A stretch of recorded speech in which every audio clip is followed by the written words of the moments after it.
not your destination, though you may find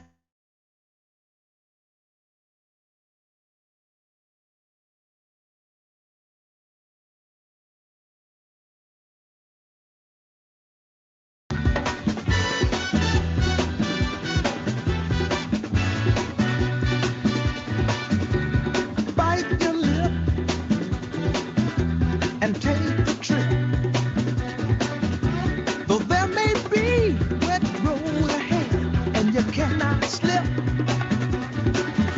just move on up. For peace you'll find into the steeple of beautiful people where there's only one kind. So hush not, child, and don't cry. Your folks might understand you by and by. Move on up and keep on wishing. Remember your dream is your only scheme, so keep on pushing.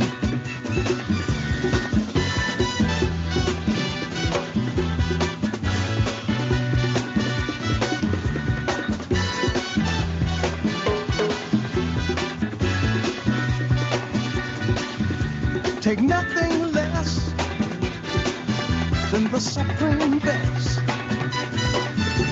Do not obey, no misdeeds forsake, but we can pass the test.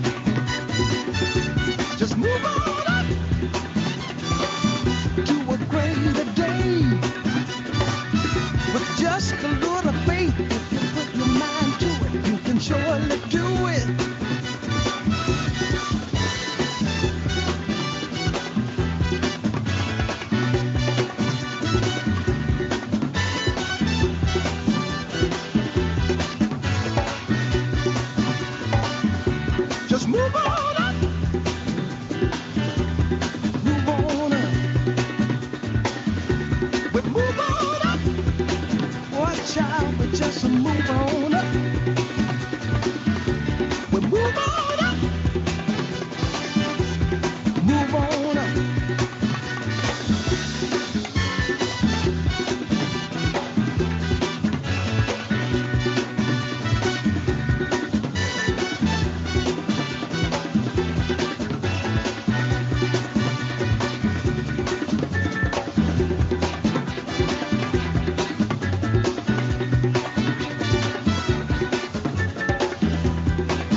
Welcome, welcome, welcome. Welcome, everyone. For those who are returning, welcome back. And if this is your first time joining us for Saturday Matinees, welcome to the show. I am France-Luce Benson. I'm the Community Engagement Coordinator at the Fountain Theater, and I'm the host of Saturday Matinees. I am very glad to be back. I missed you all during my hiatus. A lot has happened in the last month and a half, 2 months since I've been gone. But I'm feeling pretty hopeful. This has been an eventful week, a lot of new beginnings, personally, creatively, and in our country. Um, some of you know that I was streaming the show in Florida for the first few months. I was with my mom, and she's doing well. I'm back in Los Angeles, but glad to be back. And I moved into a new apartment this week, so a lot of new beginnings for me. Um, I got past the stressful part of moving, and so I'm really enjoying the feeling of being in a new space and all of the possibilities for the future. And I'm also excited about what's happening with our country. Um, Everybody knows Kamala officially accepted Biden's nomination for vice president. And regardless of what anybody thinks of her policies or Biden, this is really a historic moment for our country and a really exciting moment that I find hopeful as well. The show is new. There's some changes to the format of the show. For those of you who had been coming before, as you can see, we're doing a webinar version of it now. And it's not that I don't want to see your faces and chat with you, but we're hoping that this is going to be a smoother show this way. But I would love to hear from you. So there are a few ways that you can connect with me if you'd like. We have a Q&A feature. So if you want to ask questions or you just want to say hello, or if you have questions for our guests, please post them and I will respond. You can also email me throughout the week. My email should be in my box. It's franceluce@fountaintheater.com. I would love to hear from you. They don't have to be questions. You can email me just to say hello, or if you want to share a story, a funny story, something inspirational, if you see a film or some online theater that you think we should all know about, please send them to me and I will share them on the air when we stream. And that would be a great way for me to connect with you personally. So please do not be shy. I'm also going to be sending out questions in our blog. So those of you who are on our mailing list, when you get the reminders for the show, I will be asking questions, some fun, some trivia, or I'll have a prompt. So feel free to answer those as well and email me. And again, I will share them um, when I stream the show. And that will be my way of saying hello to you and acknowledging you, letting you know that I hear you and I see you out there. So please, I still want this to be an interactive experience. Um, there are also some new things that the Fountain Theater is doing. One of the most exciting ones that we are planning this week is a live stream performance of the play The Ballad of Emmett Till by Ifa Baiza. We are doing that to commemorate the death of Emmett Till. The anniversary of his death is Friday, and we will be live streaming that performance with the original cast of our production from 2010, directed by Shirley Joe Finney, who directed that production. So it really is going to be a very special experience. There is a link in the chat. You can get your tickets through that link, or you can just go to our website, the Fountain Theater. The live stream is happening Friday at 4 p.m. Pacific time. And I'll be talking a little bit more about that later. But it's our first kind of official foray into this hybrid of live theater done virtually. So it's a little different from just a Zoom reading. There's rehearsal, there are production elements, and there'll be a talk back after. This Thursday, our artistic director, Stephen Sachs, will be hosting his show, and he will be talking to the playwright Ifa Baiza. So again, check our website, or please email me if you have questions about any of those events. I've also, in this hiatus, been doing some new things creatively. One of which is, a lot of you know that I am a playwright, and I participated in Project Y Theater's All Hands on Deck Festival as part of the Women in Theater Festival. I wrote a new play for that festival, and I collaborated with some amazing women playwrights and directors. And if you'd like to see that performance, it is online on YouTube. It's All Hands on Deck. And I also wrote a new play for the LA Theater Festival, which is going to be happening later this fall, I believe, end of September, October. And I'll tell you more about that as it gets closer. So I've been doing a lot of things creatively. I also developed a new arts education program that the Fountain Theater will be launching this fall, hopefully with Hollywood High. We're just finishing the logistics on that. It's Fountain Voices, and it's an arts education program that teaches students how to cultivate compassion and build community through theater and engagement. So we're very excited about that. And I'm particularly excited about just working with young people. I've been so moved by how the energy of our youth throughout these uprisings and all the work that they've been doing and that they're inspiring us to do. So that leads me to kind of my theme for tonight, which is progress. I want to try to have a theme for these shows now.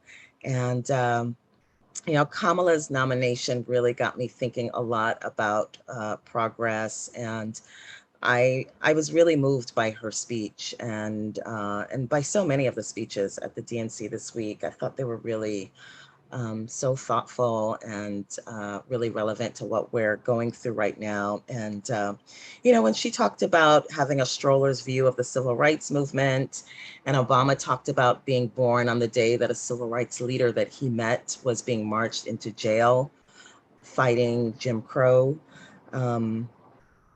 It really got me thinking about progress, even in these very challenging, difficult times. I have to remember how much progress there has been. And so that said, I always like to start the show with some words of inspiration by some of the writers that have inspired me, some of the greats. So today I'm turning to Gwendolyn Brooks. And I'm going to start with one of her poems. And this poem is titled Speech to the Young, Speech to the Progress Towards. Say to them, say to the downkeepers, the sun slappers, the self-soilers, the harmony hushers, even if you are not ready for day, it cannot always be night. You will be right. For that is the hard home run. Live not for battles won. Live not for the end of the song. Live in the along. And that's Gwendolyn Brooks. And I love that last line particularly because it does make me think about living in the moment. Living in the along for me means living in the moment. And that's what we as theater artists and theater lovers, that's what we live for. We live for luxuriating in the moment, whether it's joy or pain, the good, the bad, the ugly. It's all about the present moment. And this moment that we are in is so rich, and it's difficult and challenging, and there's a lot of pain, but it really is a rich moment for us as artists. And in this specific moment, I am very excited to introduce our guest for the evening. He is an actor, he is a playwright, a director, he's a college professor. He is a winner of the 35th Off-Broadway Samuel French Festival. He was awarded the I Am Soul Playwright Residency at the National Black Theater in New York. He is an associate producer of the New Black Fest at the Lark. He is a gifted artist and a wonderful human being and a friend. Um, Help me in welcoming Dennis A. Allen II. Hey, Dennis. Hey, France-Luce. Thank you for joining us. How are you? I'm well. I'm really well. Yeah. Today's a good day. Good. I know it's day by day. Mm-hmm. Yeah, it's minute by minute. Mm-hmm. Exactly. Moment by moment, as the actors say. And you're in Long Island, yeah? I am, yeah. Long Island. And how are things there? How's your family? Family is good. I'm blessed. Yeah. We're blessed. Yeah. Good. Yeah, we had a bit of a scare early COVID around March with my mother's health, but she's doing great. Good. My father's well. So yeah, the family's well. Yeah, everybody's good. And have you been able to enjoy any summer activities? Summer activities. I mean, my wife Celestine and I had an opportunity to go to Cape May for our anniversary. Oh, that's nice. Yeah, so we got away. We got a chance to just like get away. That's good. And even though we had to bring our computers because some work work always follows you. But we got to get away. And actually, we went to the beach, Long Beach, out here on Long Island yesterday. Was it yesterday or the day before yesterday with some friends? So that was nice. Okay. Yeah. Okay, so you're doing your summer. You're trying. School starts next week for me. Or some of my classes start next week, so I'm trying to get in what I can before I have to. And where do you teach? I'm at Montclair State University and at LaGuardia Community College. Okay. Oh, you're busy. And is everything going to be online? Everything's online. Yeah. Everything's online. Yeah. And do you teach acting or playwriting or both? Or? Acting. Last year I taught the grad students playwriting class. This year I'm doing an intro to theater course. A theater in society and acting too. So. Oh. Theater in society? Yeah, theater in society. Yeah. What can you tell me a little bit about what that is? I mean, it's my first time teaching it. They just brought me on, but basically it's looking at how theater influences society and vice versa. And it's for the freshman class, so it's really giving them an intro not only to theater but also the reason that we do this thing, which is it's for society. It's for at some point. That makes me think, when you say the reason why we do this thing, I'm curious if you can just share a little bit about your origin story to becoming a theater artist, however you want to answer that. What were some of the influences, or were there things in your upbringing or in your family that you think kind of led you to this? It's interesting. Craft. You always do the hindsight thing and reflect, like, how did I get here? Because my path was not a straight one. When I was in undergrad, I actually was a physical therapy / business minor for my major. And then by like junior year, I was like, oh, I hate business. I don't want to do physical therapy. So I changed to English because I always had a love for writing. And I figured maybe I'll write a novel. And during that time, I was doing like fashion shows and I was doing open mic nights, and I thought maybe I wanted to be a rapper. And so I always had like a performative aspect, but nothing that the rapper part, maybe I could make a living, but I don't even know if I really invested in it actually being a real thing. And so, I kind of fell into theater because I ended up coming back home. And I went to college at Malloy College, and they brought a theater program there. It was their first theater program. And I auditioned for a play just because it was my senior year, and I figured, why not? I kind of was always interested in acting, but again, one of those things where I didn't know any actors. I didn't grow up with anybody acting. So, if you're not around it, you don't see it, it doesn't feel like a real thing. Also, our culture tends to shun and talk bad about artists. And so whenever you say you want to be an actor and or a writer, somebody tells you that that's not what you want to do, because there's no money in that. And so I decided to, audition for this play, and I got bit by the bug. And at the time, a close friend of mine, J. Julian Christopher, who's also a playwright, was working there. And so we developed a relationship, and he wrote a play that I was in. We started our own theater company, and then he had a play that was in the Samuel French, made it to the finals for the 34th Samuel French off Broadway. And he was like, "Oh, you love to write. You should write for them next year." And I did, and then my play won. And so I was like, "Oh shit, I guess I'm a playwright," because I was published now, right? So I'm like, "What do I do now?" And so I figured, one, for my own education, because I wanted to really learn the craft, but two, also because I understand the industry, and I understand the world that we live in, and pedigree is really important. I decided that I needed to go to get my master's. So I went to Brooklyn College, and got my MFA in playwriting. And during that time, I was lucky that I was coming in at a time and making relationships with people at a time where everything was really hitting. So the Fire This Time Festival just started, Harlem 9 just started. I was developing relationships with, Jonathan McCory wasn't quite yet at NBT. But he was directing, Eric Lockley's work in the Fire This Time Festival, and I made friends with Keith Joseph Atkins. So he started in the Black Fest, which is now hitting 10 years. So this last 10 years, it's been really, as soon as I decided, I'm going to be a playwright, all the doors just opened. So I feel really blessed about that, because I know that's not everybody's journey. So do you feel like it was kind of destined? It was just there waiting for you? I think so, yeah. I mean, again, when you look back, I think my mother used to always take me to Broadway shows. And I saw Cats and Les Mis and Phantom of the Opera and Serafina.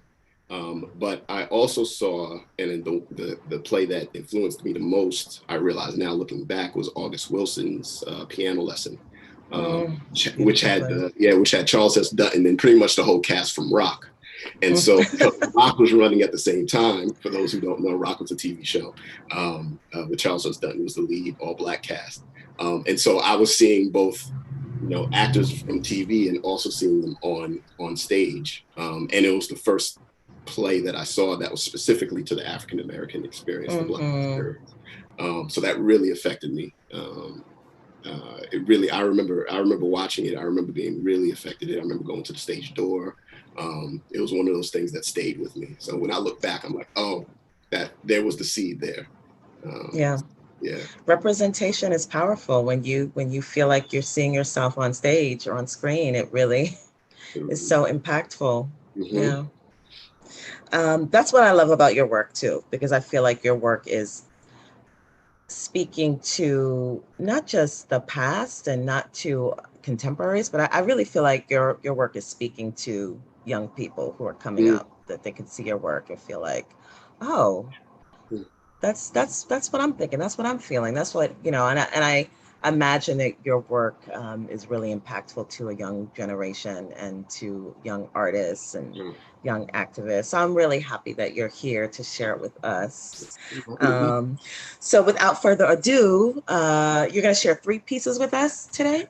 Yes, I'm gonna do 3 pieces. A monologue from my play When We Wake Up Dead, a monologue from my play what's it called? Manhood, and also The Wretched Begin to Rise. And so, yeah. Do you want to set up the first piece? Set up the first, absolutely. Yeah. All right. So the first piece is going to be When We Wake Up Dead. And I actually wrote the play in back 2012, or at least I started the first draft was 2012. And I had a chance to get a reading through Classical Theater Harlem, their classic, I think they Future Classics reading series. So I got to workshop it there. And then I actually got an opportunity to have it go up at a Brooklyn College as a production for a short production. And this play, what I'm about to read specifically, is the very beginning of the play. It's kind of the prologue. The character is Uncle Cecil, and he is reading, he's kind of telling a bedtime story to his twin nephews and his son. And I'll leave it at there because it actually goes with your theme today. So. Okay. All right. Dennis. All right. Okay. So this is Uncle Cecil from When We Wake Up Dead. And just to give you some more setup, he's reading from a magazine.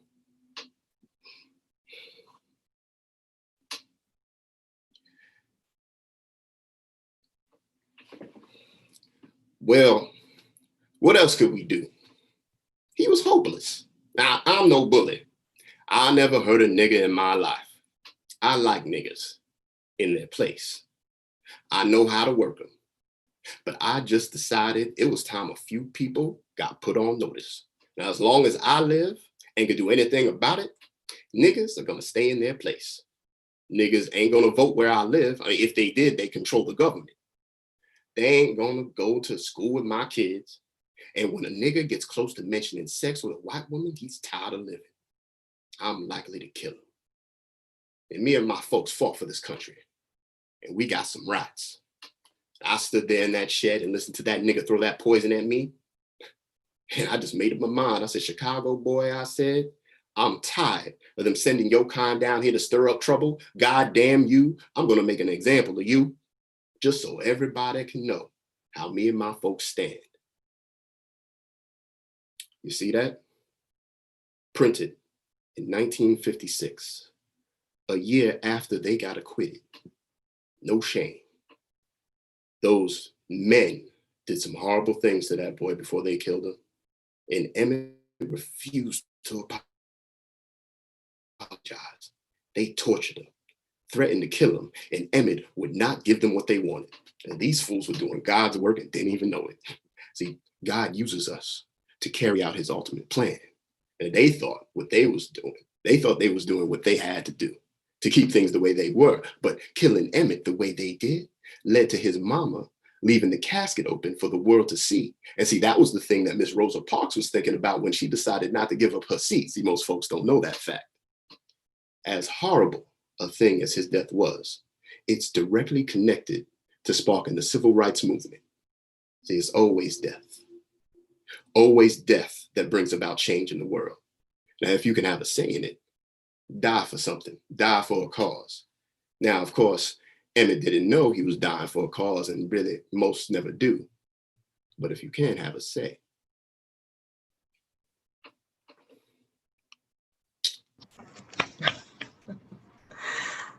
Thank you. Wow.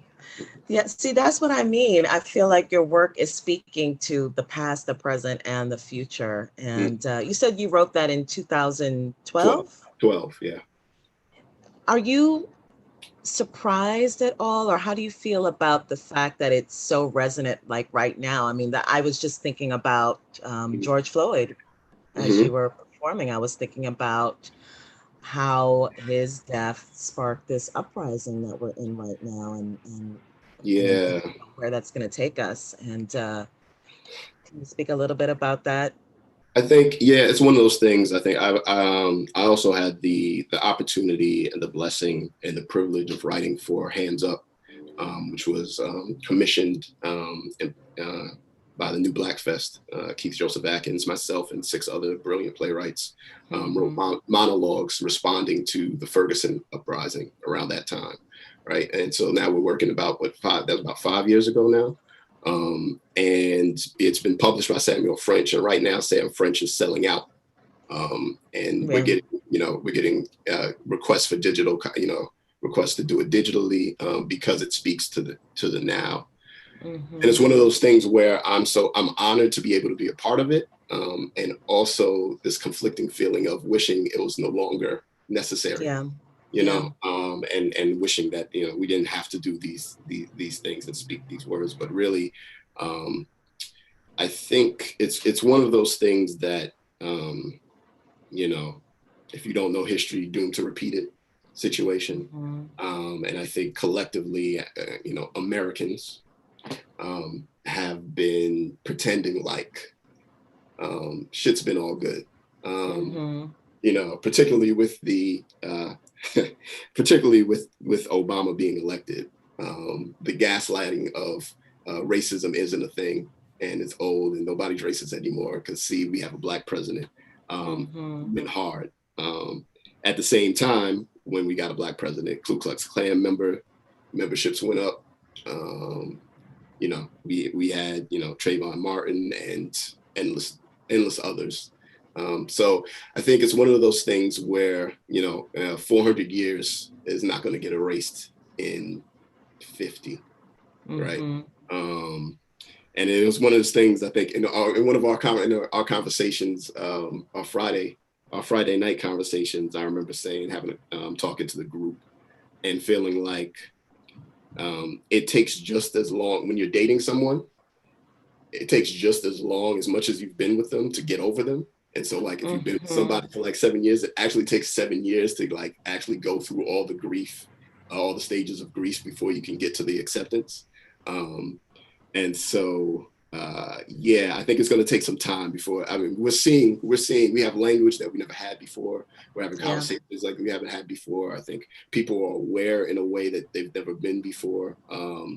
But it's going to take some time because, like anything else, you know, we've been conditioned, and so it takes time to unlearn these things. Absolutely. Yeah. And I think that's why our work as theater artists is so important, because Yes.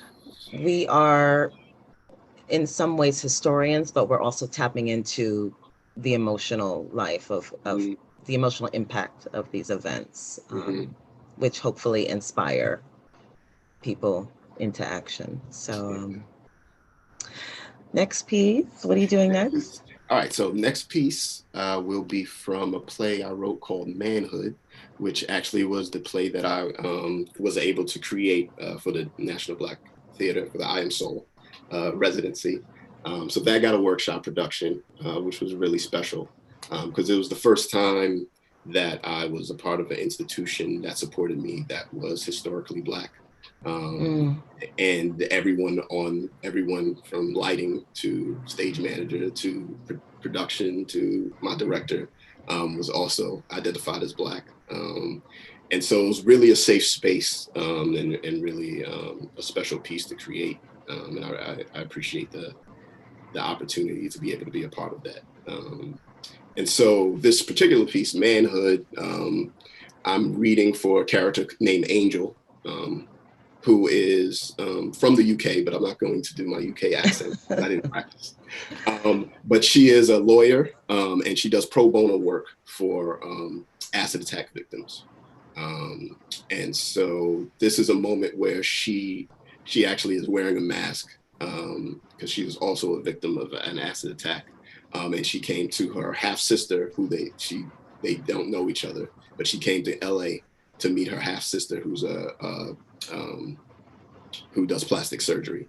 And so this is their first time actually her talking about what she does with them. So this is from.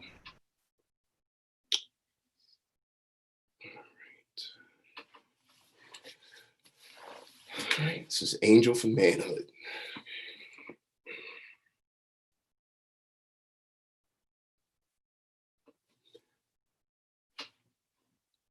Imagine you are walking your younger sister home from school. You're 3 years her senior, but you are very close. Yesterday, she mentioned that some man followed her home, proclaiming his love and desire to marry her. She politely told this man that she was not ready to date or to be married, that she was flattered by his interest, but is only focused on finishing her schooling. You don't like that this man followed your sister all the way home yesterday. And though she assures you that this man was harmless, you insist to walk with her today. You are walking home with your younger sister, a sister you practically raised because your mother and father worked endlessly to provide for the family, a sister that confided in you that she had dreams of being a Bollywood star, a sister you were slightly jealous of because of how beautiful she was and how effortlessly she was able to charm an entire room, a little sister you saved from drowning when she was 6. And ever since that day, you watched her like a hawk. Imagine you are walking home with your 16-year-old sister, laughing about how pigeon-toed your cousin is and how your aunt, the mother of that cousin, is just as pigeon-toed. Laughing about how cruel genetics can be. And cutting through that laughter, you hear footsteps behind you quickening in pace. Now, as you turn around to see why someone is running, you see a man holding a jar full of liquid, and you know it's not water. You know what's about to happen, but your knowing doesn't convince your body into reacting, not fast enough. He's already splashed half of the contents onto your younger sister. Her screams are unlike anything you've ever heard. Her face, her skin is melting. The only word you could think of is melting. He's melting my sister. So you jump on her. You cover her with your body to stop this man from melting your sister. Her screams are so you're not sure if the sound is coming from her or from you. He kicks you repeatedly, punches and pulls, trying to pry you from her so that he can finish his destruction. Then you feel what has produced the horrifying screams erupting out of your sister. He pours what's left in his jar over your head and back, and you wish you were on fire, because at least fire is patient when it consumes flesh. The liquid is not patient with flesh, but it is patient with life. Your sister doesn't kill herself until 2 years after the attack, jumping into the river with stones in her pockets. Your younger sister with dreams of Bollywood that you watched like a hawk after you saved her from drowning when she was 6. Imagine.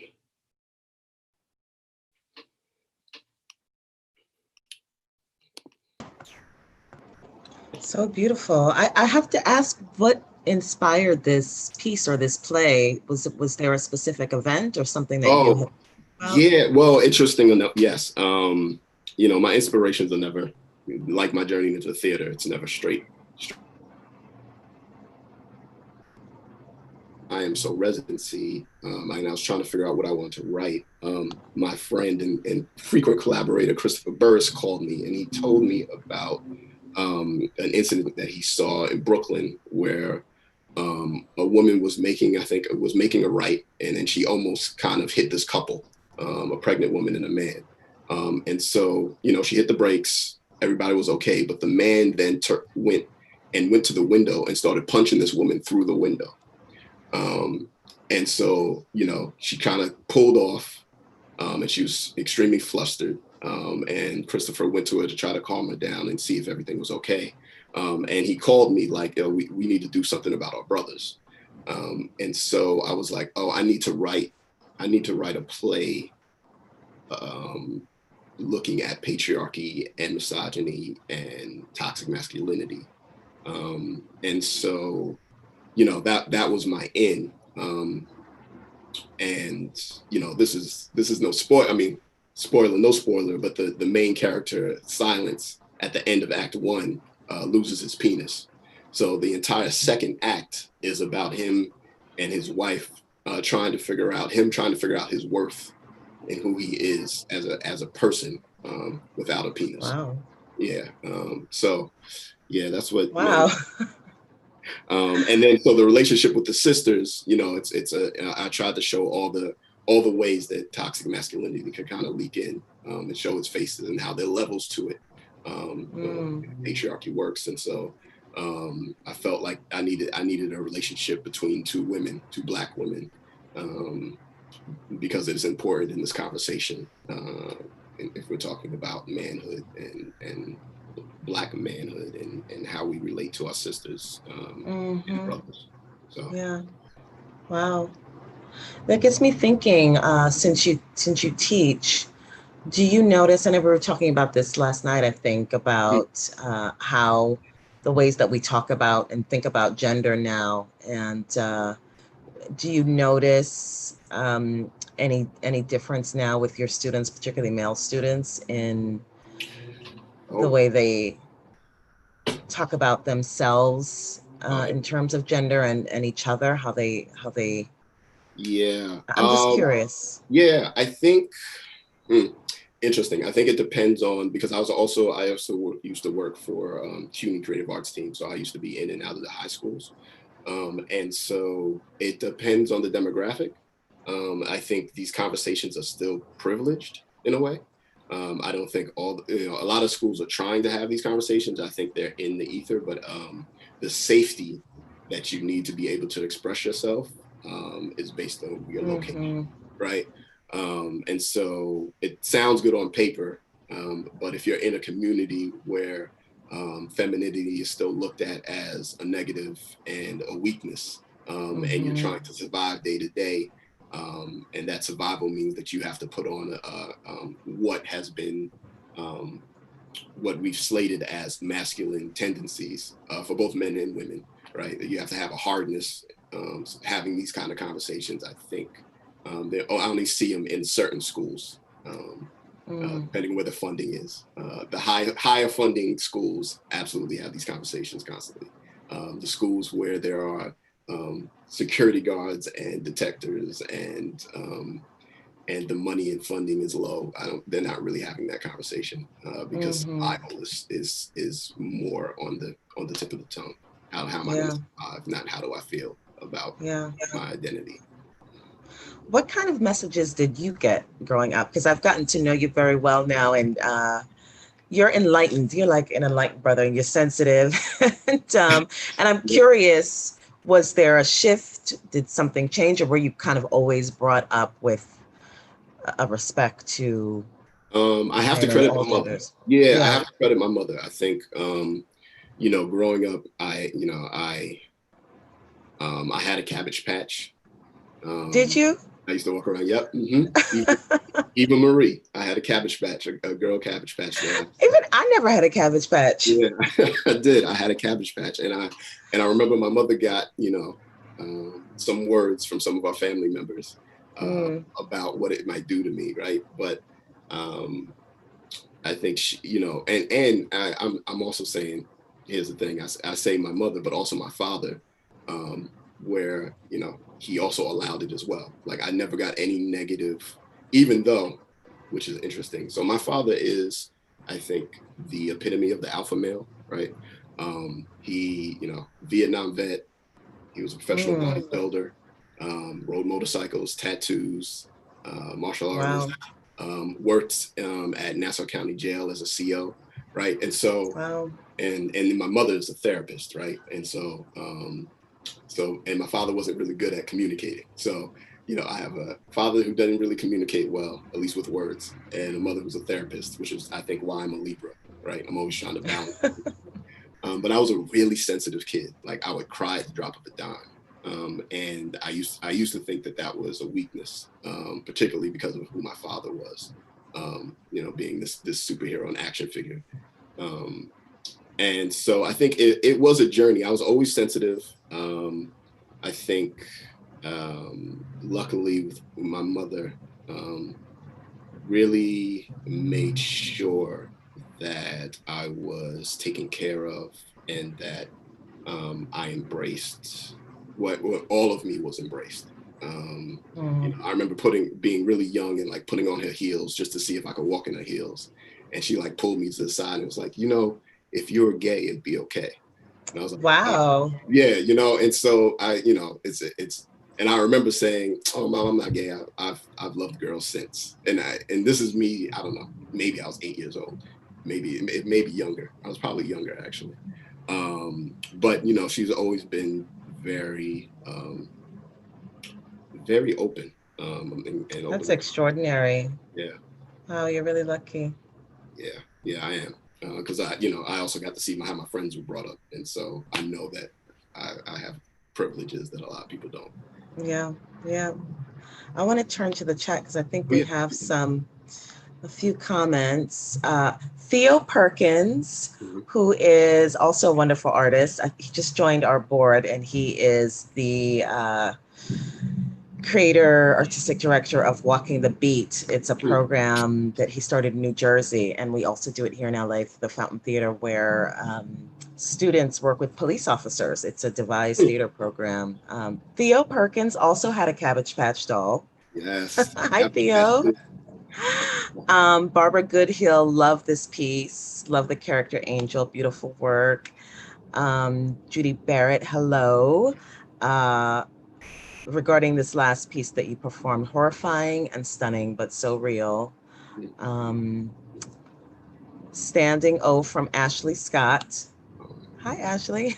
Gotcha. um, and I think we have a question here of just Diana Bunkhand's powerful. So just want to give you some love. Thank you all. Thank you for the love. One new message from Barbara Goodhill. Yes, found Diana. So you have one more piece I you're have going to one more. share? I have one more piece. It is from a play called "The Wretched Begin to Rise," which is from a quote, a James Baldwin quote, which I'll read after I do the piece. Okay. Yeah. And so, but it was inspired by. So I was just, I don't know, I was on the internet doing what we do on the internet, falling into the rabbit holes, and I came across this lithograph from 1834, and it's of a black woman, a beautiful black woman in a dress. I think there's a gilded comb in her hair. And underneath the picture, it says the man monster, Mary Jones. Um, and so apparently in 1834, Mary Jones was a sex worker um, who on Bleecker Street, a white man, I believe his name was Robert Haslam, you know, uh, went to get from prostitutes what men tend to want from prostitutes. And after he was done, he realized that his wallet had been stolen, and so he goes back to Bleecker Street to trying to find her. He can't find her. He goes to the police. He goes to Constable Bauer, and he's like, "Hey, this woman, Mary Jones, stole my wallet." He was like, "Well, this implicates you. Are you sure you want to proceed?" He's like, "Yeah, I want my money back," because I believe it was like $200, which $200 back then, 1836 rather, is a lot of money. And so Bauer goes, finds Mary Jones, arrests her, gets her to the jail, and finds that Mary Jones is actually Peter Swelly. And so Mary Jones would dress as a woman and also would have a false vagina made of meat. Had like a strap, that he would use as a false vagina made of steak. And so this is well recorded, one, because of the court records, but also because at the time the newspapers, they just started the penny press. So right out of the tradition of what the Post and the Daily News is. So everybody's clamoring for the most sensational headline. And this black cross-dressing prostitute who was a pickpocket. And they went to Peter Swelly, Mary Jones's boardroom, and they found all these wallets and all these watches. Love this. I And love so, this. yeah, and so it was inspired from her. I was like, it's one of those things. It was New York, 5 points, and it's one of those stories that you don't hear. Even as a New Yorker, I was like, why do I not know about this? And so I created a world around this. This was actually the piece that I wrote for the Atlantic Theater for their launch commission. Mm-hmm. And so this particular piece, I'm going to read Mary. She is friends with Helen Jewett, who was also a prostitute at the time, who also ended up in the papers because she was brutally murdered by her lover and set on fire. And so all the characters in this play are from New York and actually real. And so this particular, I make them friends. I don't know if they were actually friends, but when you're in the same line of work, you cross paths. You cross paths sometimes, right? And so she's asking her about the first time she fell in love. So this is Mary Jones talking about the first time she fell in love. Okay.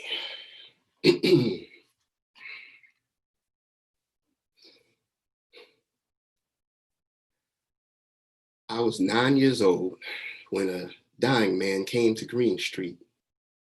He paid Cordelia to spend his final days there, and Cordelia assigned my mother to care for him. The sickness that ravaged his body made the man's age unclear. His cough was violent, and I remember how often the smell of feces emanating from his room. My mother tended to this man as though he were her one true love, feeding him, cleaning him, making love to him when he had the strength. I would watch sometimes when the door was cracked just so. She was so gentle with him, as if a whisper could break him into pieces. One morning, she tasked me to take the man his breakfast. His bedroom window faced the east, so when I opened the door, a warm orange yellow greeted me and covered my face with its loving radiance. The man lay silent, and I thought maybe he was dead because he was never not coughing. "Breakfast, sir," I said, softly, remembering how gentle my mother would be. He turned his head to look at me. "What a beauty. Come here, my child." By then, I had this favorite dress I would always wear indoors. It was white with lace and this pattern of pale blue flowers. Something about the way he called me a beauty made my heart flutter in a way I had never felt before. I came closer and he touched my face gently. A chill shook through my spine so hard I almost dropped his meal. I placed his meal down in fear of my mother's lash, and he said, "Come closer, child." I moved within an inch of this dying man's face, and I remember thinking how handsome death was. A single tear rolled from his eye. "You are going to grow into an extraordinary woman, and I will not be around to witness your beauty in full bloom." He kissed me with his dry, cracked lips, and I wept. He died that night. I never knew his name. That's the first time I fell in love.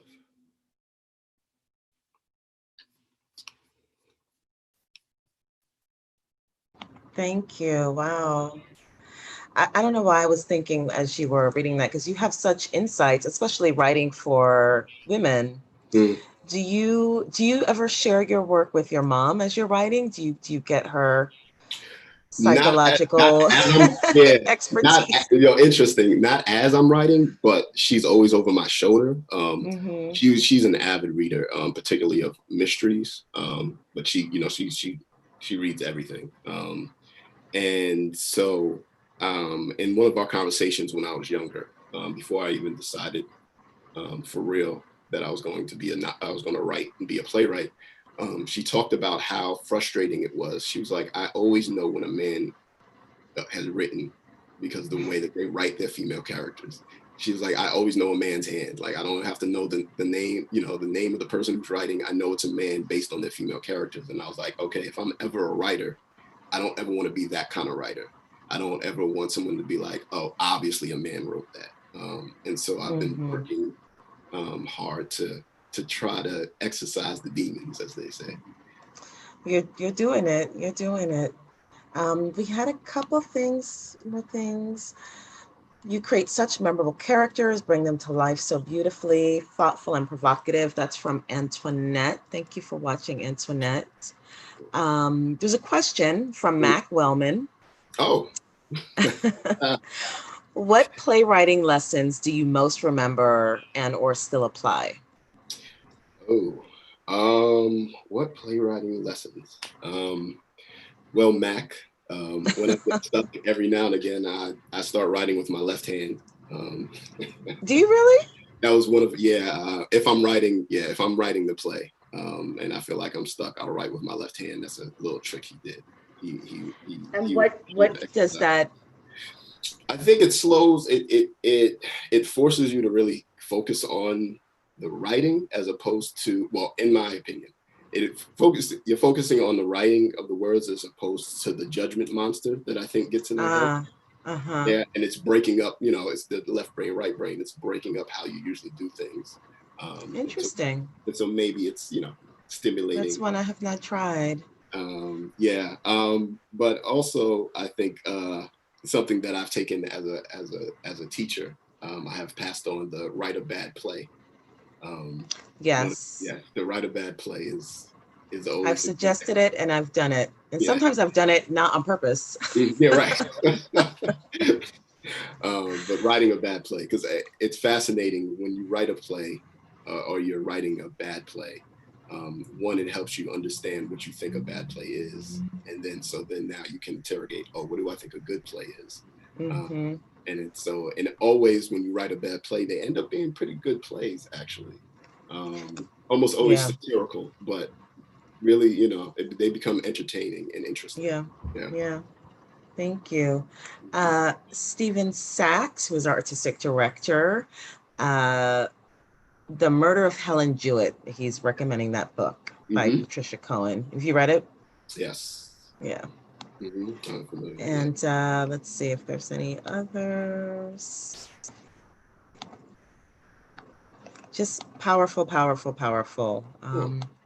Thank you all for your comments. And thank you so much, Dennis, for your work, for your energy, for joining us. Beautiful, beautiful work. And if you all have more questions for Dennis, or Sanju is here.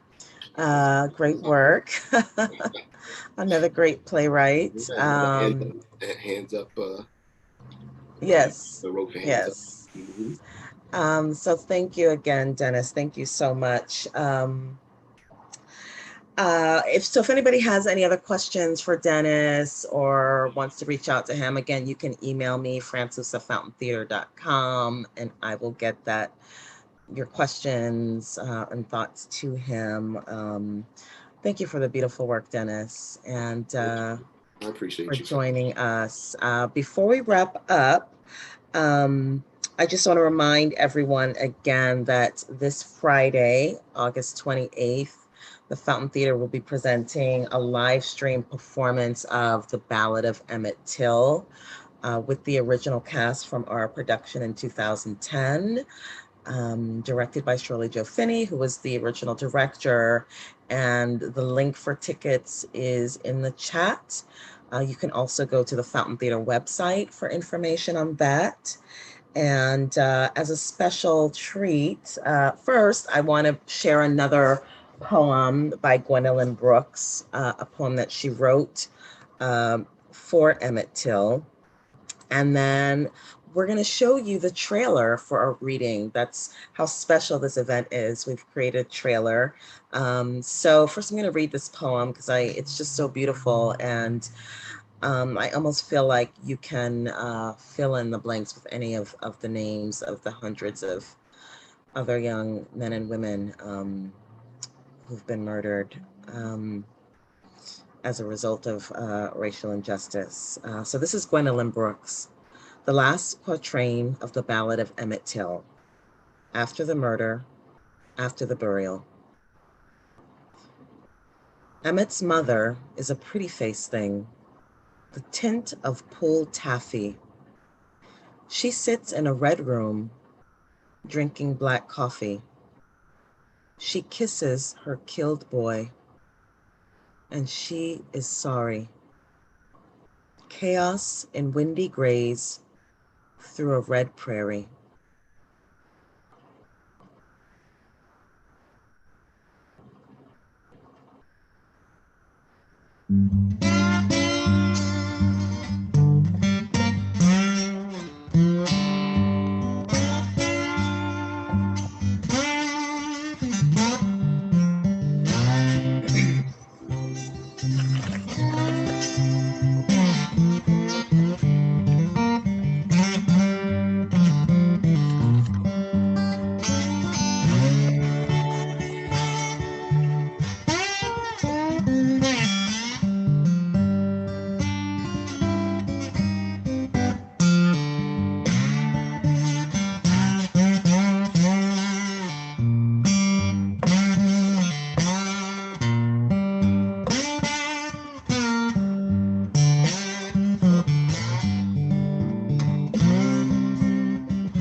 As Dennis said, it is so sad that this story is still so resonant, but it is, unfortunately. And so I really urge you to join us on Friday. Again, you can check our website for tickets, or the link is in the chat, and it's August 28th, Friday at 4 p.m. Pacific time. And Thursday, Stephen Sachs, our artistic director, will be talking to the playwright on Theater Chat. And you can check for information on that on our Facebook page, or any of our social media pages. And so to close the show, again, I like to close the show with some more words of inspiration. And Dennis, I was looking at your website, and there was a quote by Paulo Coelho, who I also love.